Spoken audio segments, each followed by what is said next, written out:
Greetings, dear viewers. Welcome back to our next session of discussions. Today with me is our guest, Barbara Grabner. Barbara, can you tell us a little bit more about yourself so that our viewers know who we will be discussing with? Of course. I was born in Salzburg, also near the city of Salzburg in 1955. And I studied in the 1980s journalism and East European history at the University of Vienna. And later I wrote many articles about the situation in Eastern Europe and Russia before 1989 and also a few years later. And from 1993 on until 2015 I worked mainly in the field of nature conservation. And now, over 10 years, I work for a human rights organization based in Vienna. And important, I am concerned to persecution of faith. I joined in 1976 the Unification Church, which is now known as Family Federation for World Peace. I had a Catholic background. And at the beginning, my parents were quite tolerant until a media campaign started against us. And sadly to say, the Catholic Church was behind this media campaign.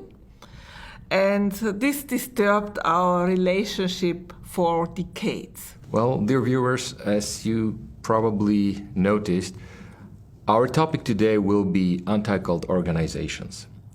What is your experience with anti-cult organizations like FECRIS, and what do you know about their practices? How do they operate? I had the first experience in 1976 when I was in Washington, D.C. There was a big event and I helped to prepare this event. And there on the street I was approached, not only I, also my friends, by some people, who belonged to the faith-breaking groups. At this time, I had no idea that this exists. They told us to go back to Europe to disappear on the spot. I was really shocked. But anyway, I was a courageous person until today, and I didn't know what the faith breakers are. In the United States and elsewhere, they called them deprogrammers. Because they said that all members of any sect or small faith, they are programmed. They are programmed like a computer. They are not themselves. So they were deprogramming, which is not true. The problem was that they were supported by the public, politicians, churches, parents, media, and they made a full campaign and many things like kidnapping people from the groups. And this became a big business within very short time. They kidnapped, there were several groups, several persons involved. They kidnapped members of any faith group and in large numbers. And parents were frightened by the media campaign and ready to pay many thousands of dollars to free their children from the danger.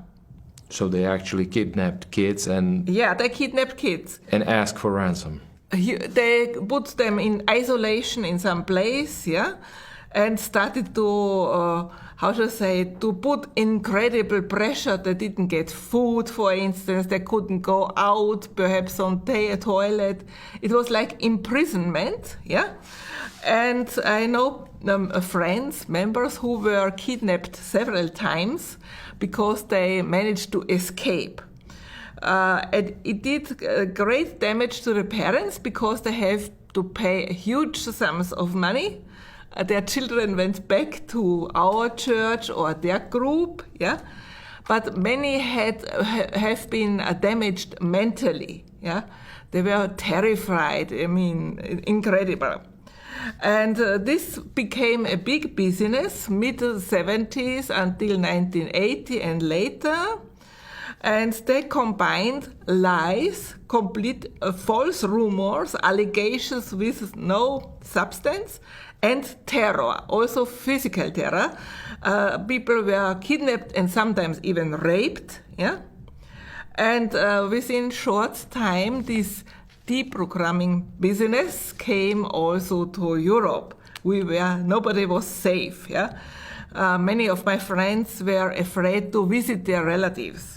I was also very afraid what happens, because they found out all addresses of any member of any group. And my parents were worried, and I was thinking, but my mother told me that she does not approve of force and she would never accept it herself. And for this reason, I felt safe. But many others not. They were locked up in their rooms and terrible stories happened. Tragedies, which was not caused by any small church or sect, but the campaign of this professional faith breaking became a big business. This everybody must understand. It's business. And it provided publicity to people who were not prominent. These were the self-made experts on sects. Yeah? Many of them, for instance, Germany, Austria, there were unknown persons, pastors. Mm-hmm. And by hunting the sect, and I say hunting, because there were witch hunts. Yeah? And it was the same system like the witch hunts 400 years ago. They applied the same system. And so it became a big business, a big concern. The media mixed up fact and fictions, changed typical aspects from one group to the next, yeah? And it was incredible mix of all kinds of things. It was like street prostitution. Nobody would participate in all these kind of crazy stories. And the problem with the media was they gave only voice to the opponents, yeah, and the self-made cult experts, yeah. And hardly ever a member got the opportunity to say something, and if they distorted it by recording, that it looked completely crazy. One aspect which is typical until today, they use people who have left the movement or group. Yeah, this doesn't matter which, Jehovah Witness, Scientology, Unification Church, you can say what you want. And these are people who were either disillusioned or kidnapped by force. Yeah, they had no good relationship. So if you ask a priest from Catholic Church, why did you leave the Catholic Church? This priest will tell you terrible stories. This was the same system, yeah? The whole faith-breaking business in America and Europe stopped when some of these deprogrammers were sentenced to jail, yeah, or had to pay huge fines at the court cases, which was by the people who were damaged done. Yeah? So in the late 1980s in Europe, the wave of kidnapping almost stopped, but it did not stop, for example, in Japan. Well, it's totally unbelievable how people could not see that, because what tactics do they use to spread this influence and to influence public opinion? Also, what damage does it then cause to the society and individuals? You already mentioned something, but yeah. I think it's much more. Yes, you can outline it this way. First, they spread fear by fantasy stories. Yes. The second is to terrify the relatives, yeah, the community, the relatives, yeah, and then the relatives usually call for government action. So the government must do something. This is a chain: media, relatives, government, and it is always the same. This is like a template. It's like a template. They do it also everywhere, every time. They did the same thing with Allatra. And as soon as government action comes, it is the end of religious freedom in any nation. Yeah? I can say, reflecting after almost 50 years of witnessing, that the media hindered or stopped the growth of new religions in the 70s, 80s, 90s. Yeah? As far as I know, almost every group registered a sharp drop of new membership, up to zero sometimes. Yeah? At the same time, and this is very interesting, they cracked down on the so-called sects, yes, who were becoming, I wouldn't say, almost like imprisoned or unable to do much, because whenever they appeared in public, there was a cry, "Oh, this is the sect, danger, hands up."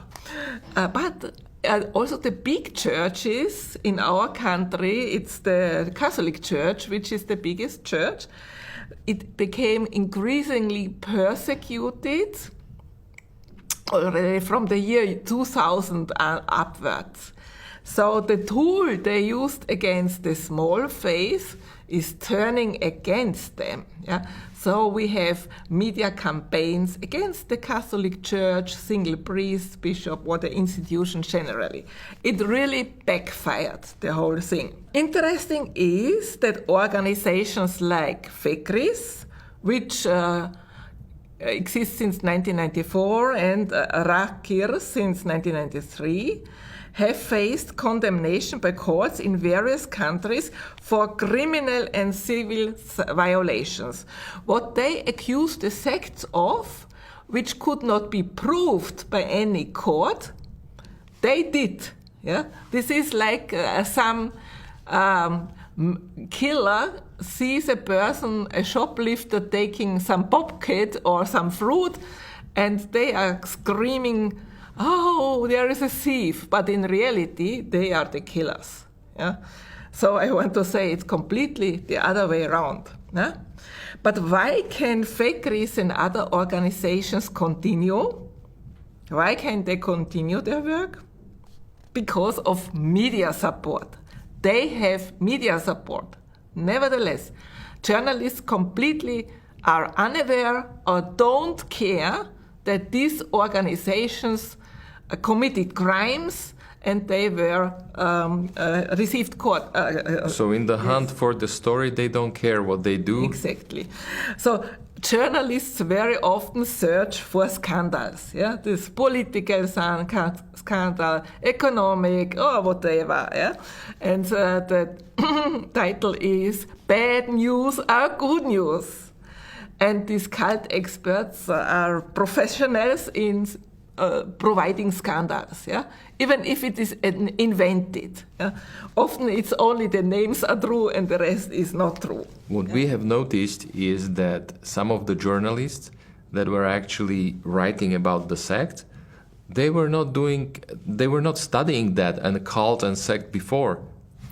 I tell you one famous case. It happened in 2019. It was in October 2019. Some former member of our church in Holland, yeah, he was kicked out of the church in 1983, 4, I cannot remember, let's say 35 years ago. He was pushed out of the church because his behavior was ridiculous, disturbing, yeah?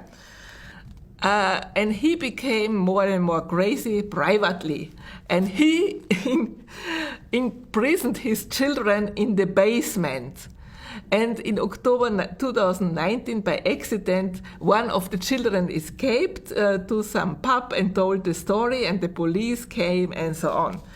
And the point was, the headlines in all countries, Austria, because he was an Austrian, Germany, and many countries, headline on front page, Mooney imprisoned his children, and I don't know what. It was incredible hard job for my friends and colleagues to tell them he was a member 35 years ago. He was pushed out of our organization. We have nothing to do. It was hard work to explain them, yeah. But of course, people were informed in this way. Can you imagine some Slovak, The witch hunt beginning. some Slovak Catholic kills or rapes a woman, and then you have a headline on the newspaper, biggest newspaper, Catholic raped and killed woman. Would you ever have this? You cannot imagine. Absolutely. It would not. Yeah? What is the result? The anti-cultists damage, the so-called anti-cultists damage the reputation of any faith for a very long time, and members of this faith group become outcasts, untouchables, and isolated in their village or workplace until their everyday life proves that the sect hunters are lying, that these are completely normal people. I experienced this myself, yeah, and friends. Then after a while, so happy it's all restored? No. The restoration of the damaged reputation needs many years, in cases decades, and most of all suffer the children of these members, yeah, because they cannot endure this mobbing. Children are not so fit. It's a huge damage.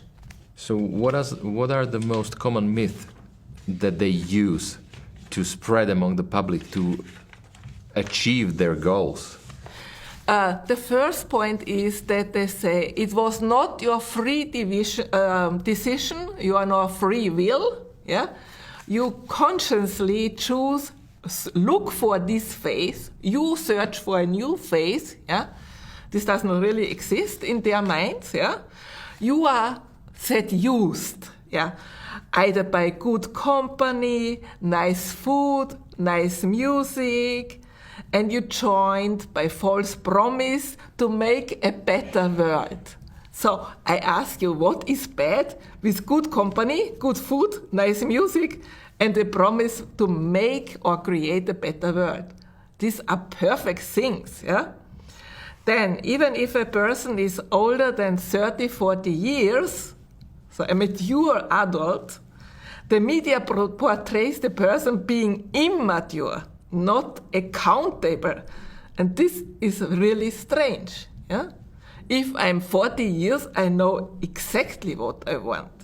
Except if I'm a mentally disturbed person. But that's for the doctors and psychiatrists to tell, and not the anti-cultist. Yeah. So the media says that the sect leaders are manipulators. My experience is, in reality, these are the sect hunters who are spreading, who are using manipulation. Yeah, it is a classical example for the known victim-offender reversal. Yeah, not the murderer is accused, but the victim caused the problem, and it is like this. Yeah, cult experts are the great manipulators. They select and spread information with huge bias. They never will say anything good. Yeah?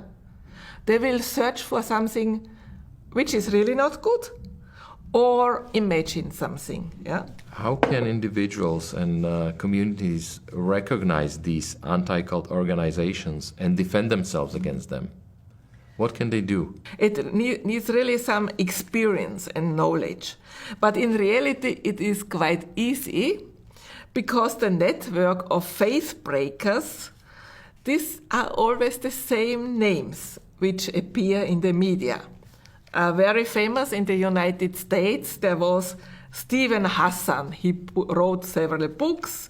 He started 30 years ago. And he was very short, a few months, member of Unification Church, and tells everybody he was at the top of the church. How long? And in the 1990s, he discovered a new field, the former Soviet Union, especially Russia. We have in Czechoslovakia, former Czechoslovakia, the Czech Republic, Slovak Republic, we have persons like Zdeněk Wojtyšek. But I have to say he's one of the few scholars in the field. He's really a scholar. He has a diploma, habilitation, and so on.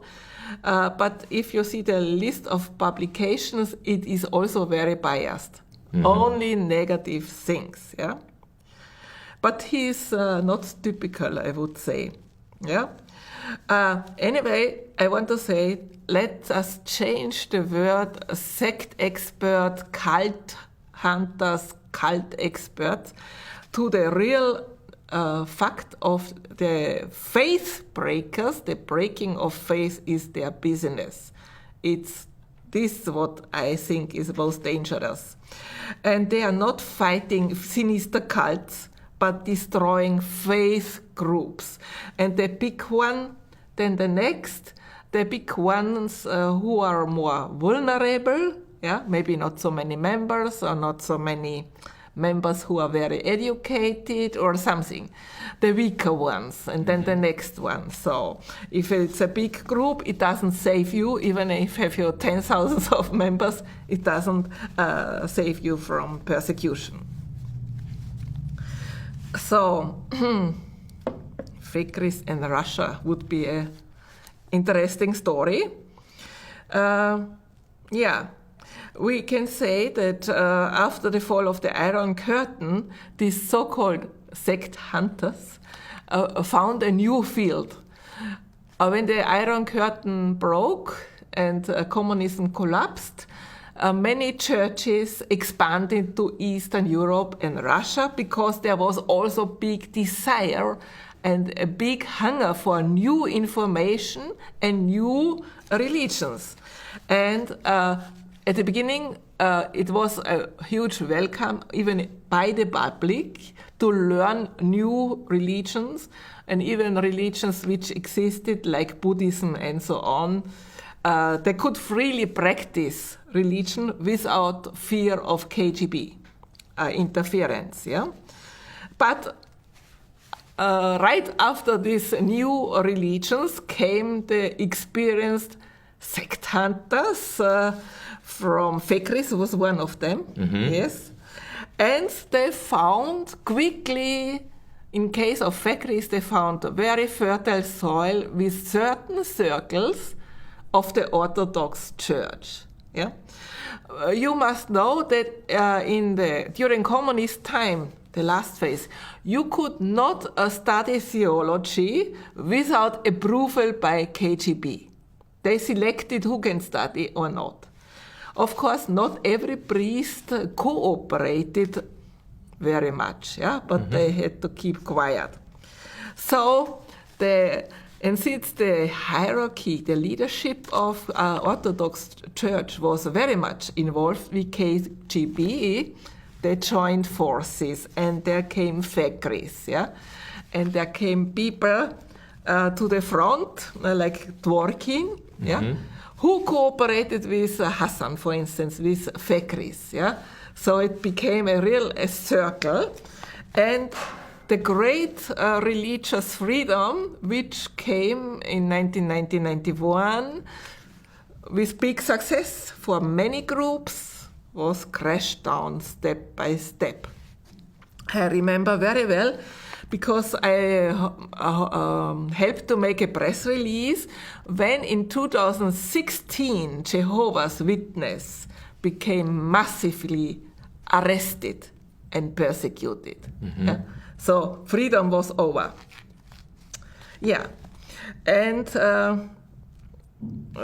interesting is that Fekris lost a court case against the Jehovah's Witnesses in Hamburg in 2020, not long ago, where it was found guilty of 18 false allegations. Fekris, 18 points, they lost. Yeah? And this very factories called the persecution of Jehovah's Witness in Russia as absolute false and primitive propaganda. But I myself wrote already in 2016 together with Forev detailed press release with all cases of persecution. So factories was lying and supporting the wrong people. Yeah. But factories is based in France, in Paris. Yeah. Who is financing them? No, the French government through Milwaudes. There's another organization. But this is very interesting also.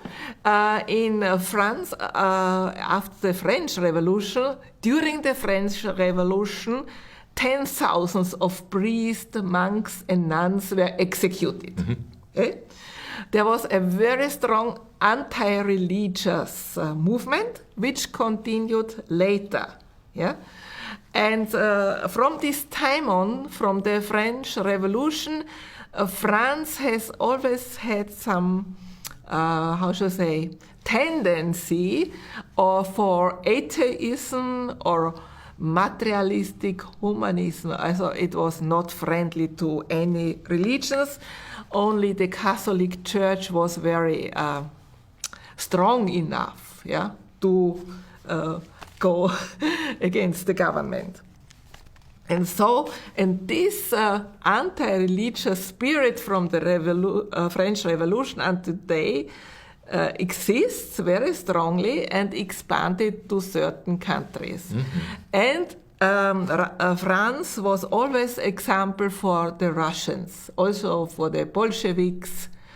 So there was some emotional bond, and they felt like being at home.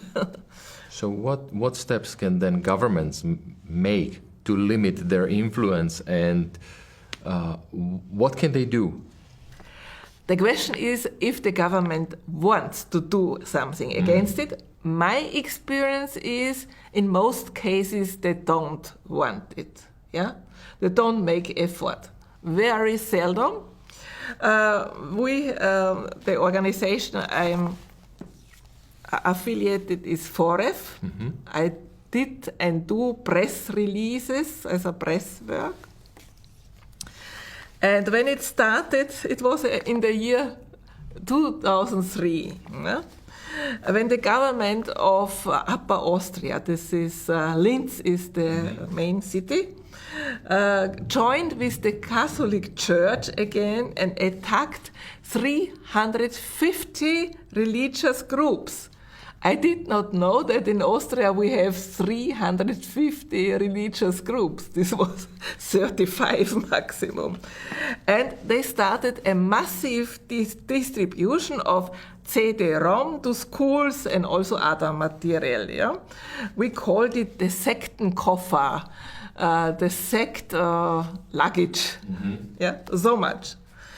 After 1 year of struggle of Forev against the government was forced to take down the distorted information. And during a press conference in Linz, all mainstream media were present. This was the first time all newspapers, television, and so on came. And this was the first time that the journalists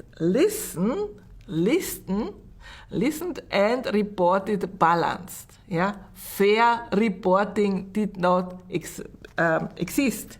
Yeah?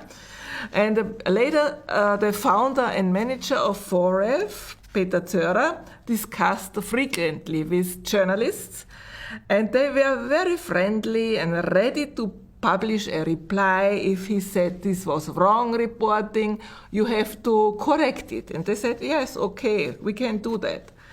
That almost never happened. Why? The journalists later told him that the editor-in-chief said there exists unwritten law not to write about sects in a positive way. So beforehand, the policy, you write a bad story, or no story. And the track was leading directly to the Ministry of Interior. Yeah?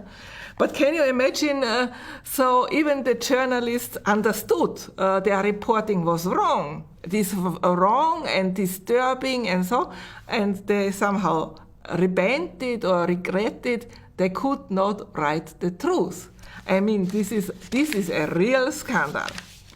And one of the leading politicians or political party was the Austrian Green Party. The Austrian Green Party, which was founded in the 1990s. Yeah?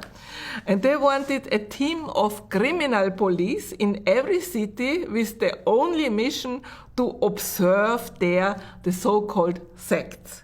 Yeah? And and therefore you can see how important it is to have a NGO which really takes care of it. They made a press release covering up all, and it was a big bang.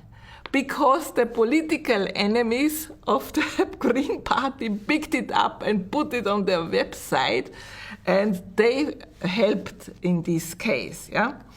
So in Austria and in many countries we have an unholy trinity: the Catholic Church or some big church, the politicians and the media. So it's not only the media. The sad thing in Austria is really maybe one of the top countries organized persecution, because they established a federal office in every big city to observe and monitor so-called dangerous sects, which is everybody basically, yeah, every group. And they receive a lot of money. So again, similarity to France. So basically they are paid by taxpayers? Yes. So people are paying, so they would spy on them and report on them. Yeah. Very wise use of money. We have the High Court for Finances, and they chastise the government for spending so much money with no result except spreading fear and disinformation. But obviously they have good contacts in the government, otherwise they would be dissolved. Yeah? This is something. So you already mentioned that media play a big role in this, and they actually work hand in hand, because otherwise they won't be that effective as they are in fighting the so-called sects and making it up with the support of media. Yes, and now the question is, what can you do about that? Yeah, I studied journalism in Vienna University, and also mass propaganda, political and others. And so I thought I can understand how the things run. Yeah.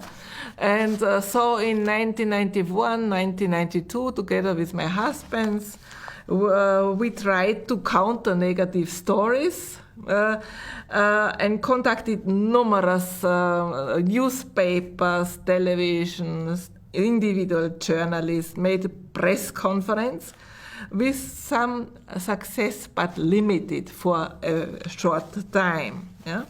It was first difficult to find journalists that they take time and listen, and second, that they are able to report your opinion. And this is, how should I say, no journalist wants to admit that they wrote a wrong story. This is already not very easy. And mostly they don't investigate properly. Yeah? Mm-hmm. Some, let us say, Mr. Wojtyszek is coming and telling the journalist, terrible stories, and the journalist writes. Very often they don't contact until today the organization themselves.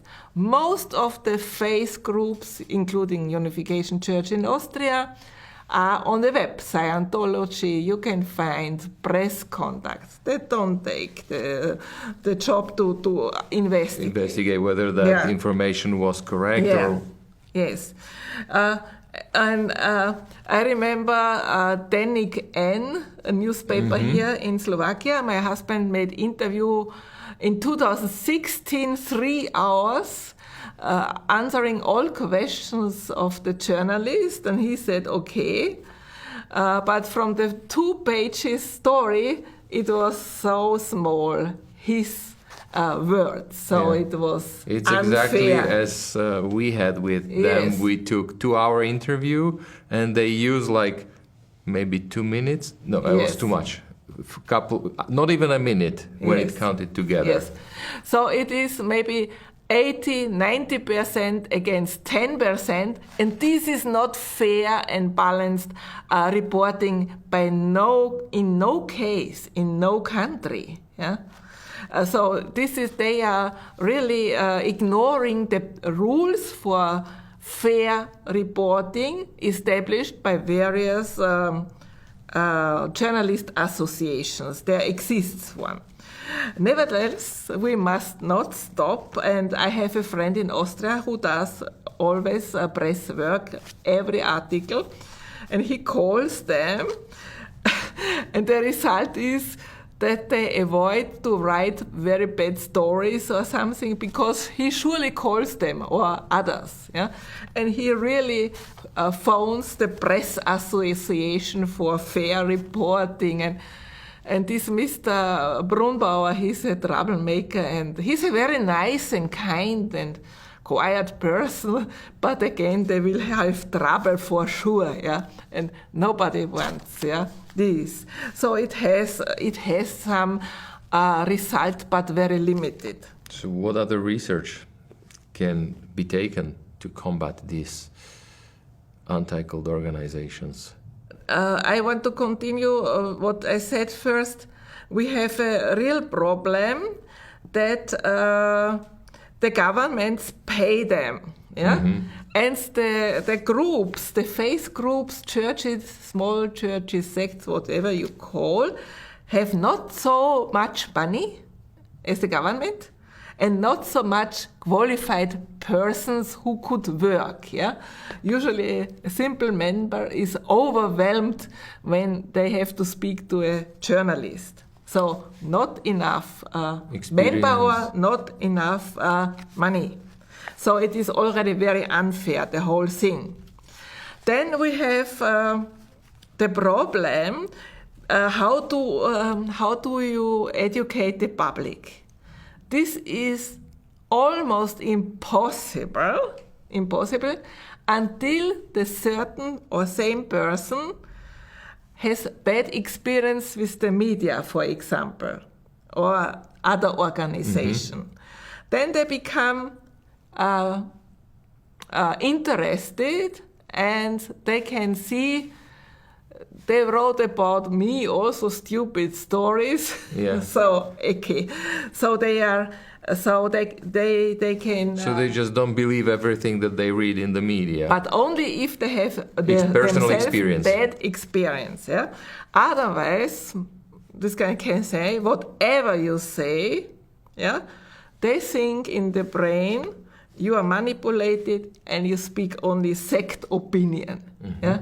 It's not your personal witness. This is really, the cult hunters and media established, I say, a very strong firewall, internet firewall. You cannot break through. But again, there is some light at the end of the tunnel. And as I mentioned, my friend and colleague Peter Zörer from FOREF, he lived in Innsbruck and met the person who is responsible for monitoring sects in the country of Tyrol. And they became friends, were talking endless times, meeting in the coffee shop and discussing. So this person became more and more open, and he realized it's fake news altogether, and he is doing a bad job. He was a sociologist, not a priest, and he became completely disillusioned and changed his job. And then he investigated as a proper sociologist what's true, for example, about Scientology. Scientology in Austria and Germany has the worst reputation. Also Jehovah's Witness, Mormons, and so on, but they especially. And he did scientific research like it is used in science. And he was really disturbed because Scientology has the practice to sue any accusation, to go to the ground, not to suffer very long, but take the things to the lawyer. Yeah? And he found no basis for the accusation. The courts usually liberated Scientology members from accusation and so on. He couldn't find anything. He found no criminal offense by Scientology in Germany, where the group was very much persecuted. Yeah? Numerous court cases, and this inspired him to write this book. The Acts, I don't know. Papers on Scientology is a fantastic reading. It is like detective story, but based on facts. And when I read it, I could say many aspects are also valid for the Unification Church in Austria. You could copy almost. Yeah. So, what is my advice? My advice is contact real experts. You contact experts, researchers in the field of sociology, theology, perhaps psychology. They have tools usually, yeah, which are tested. Not everyone is good, but you can find out. No? And many of them want to understand new religious movements, for instance, for some reasons. One lady is famous in Europe. Her name is Elaine Barker. I met her in Bratislava a few years ago. And she was investigating the church founded by Reverend Moon in the 1980s, when it was very much persecuted. She participated in everything to write the book, The Making of a Moonie, and the subtitle is Brainwashing or Choice, Free Will. Yeah? Very interesting. And this helped our movement in Great Britain a lot to win a court case against the government, where the government had to pay several millions of pounds for damage they made. Yeah? It's very interesting. Yeah? So scholars can be made interested in your case, and they are more able to reach objective conclusions. I also advise every group observe and document every act of intolerance against your group and possible also other groups. Yeah? And most of all, practice religious tolerance also towards other faith groups, because I found out these groups, Jehovah's Witness, others, they are intolerant against others. So this is not good. This has to be changed. How you suffer, also others suffer. That is basically a very tough topic. Yeah, it is a change yourself, and you must write down any act immediately which is unlawful, or person, place, date. Person, place, date. Write down. Yeah? After 5 years, you don't remember. So this is very important. And I must say, my picture about Scientology was changed completely due to this book because I met the person, Peter Schulte, in Innsbruck when I gave a lecture about history, and he came. Yeah.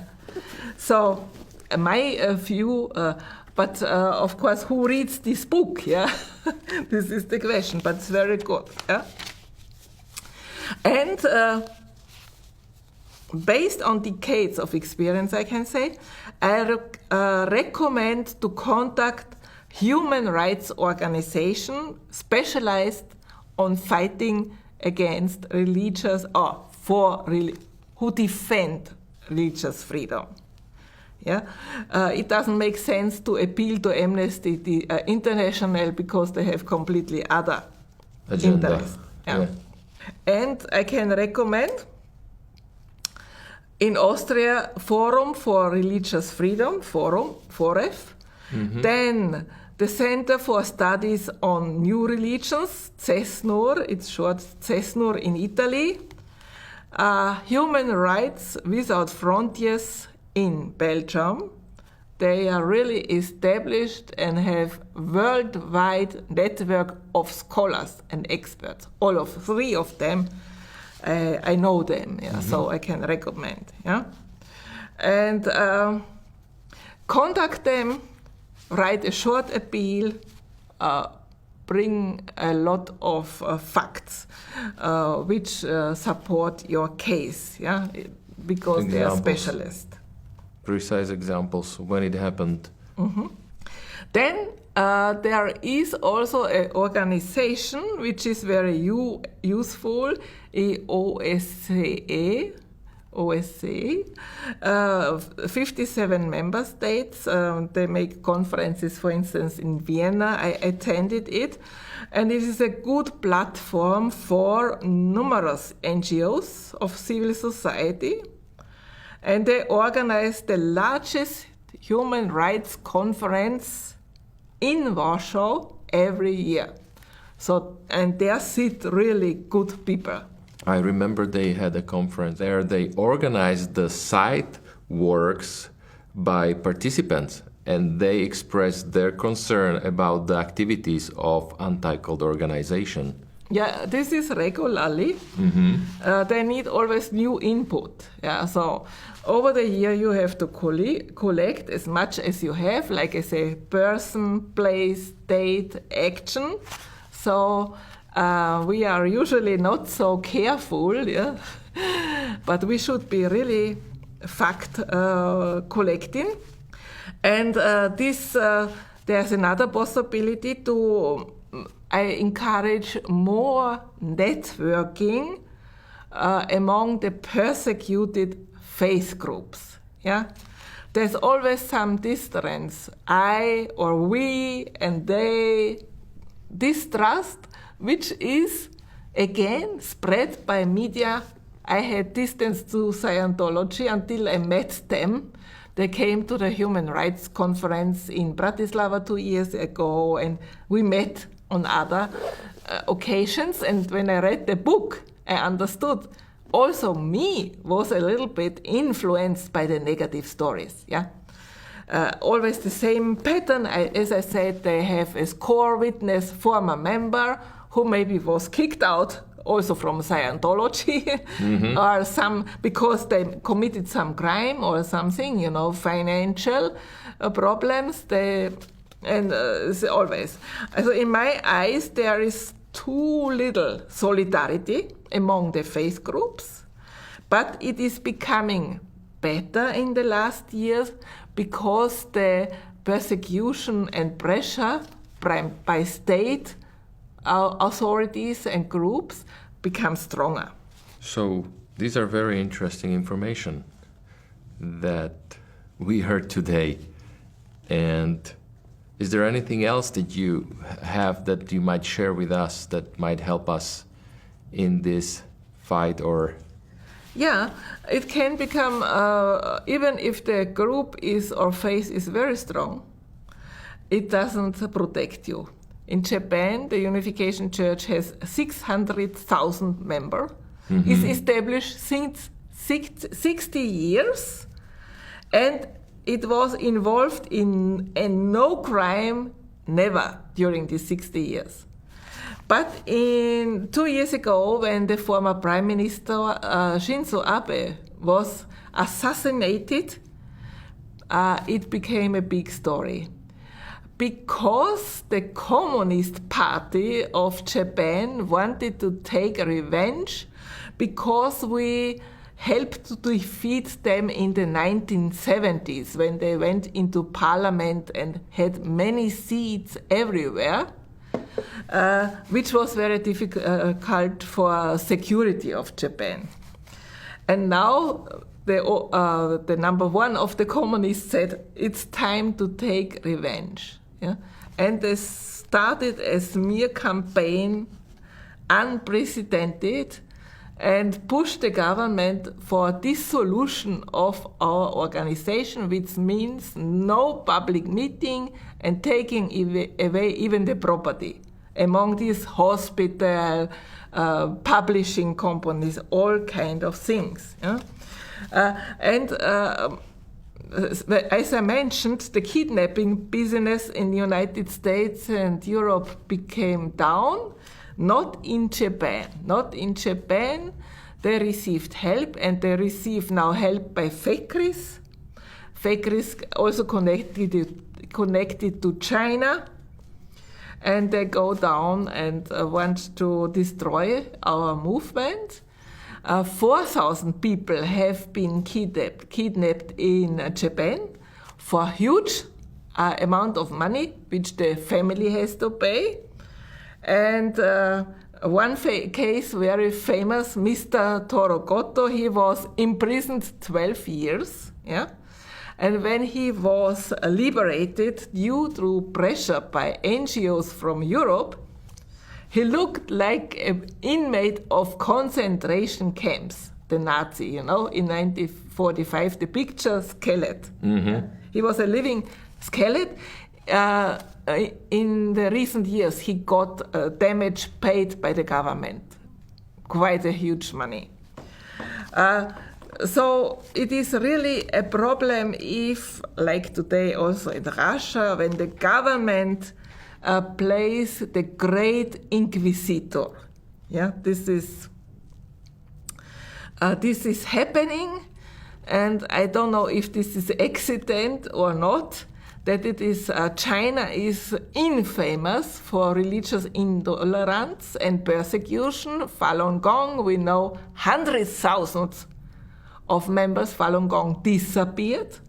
Many served for organ business, to transplantation of organs. Yeah. Also other groups, Christian or not. China is uniting with Japanese communists to destroy the groups. There are various also presently Jehovah's Witnesses are under heavy attack. Yeah? And there come people like factories or organizations, factories, and they are funded not only by the French government. They receive ruble donations. So my message is faith groups, in reminding me of Bolshevik revolution. They shouted, "Proletariats of all countries unite." I would say persecuted faith groups, believers of all faiths in the world, please unite. You are under pressure and attack. Sooner or later, all of you. Thank you very much for your time coming here and telling viewers what actually we are facing, because many people don't realize that until it catches them. Yeah. So dear viewers, thank you very much for being with us today. Thank you, Barbara, and have a wonderful day.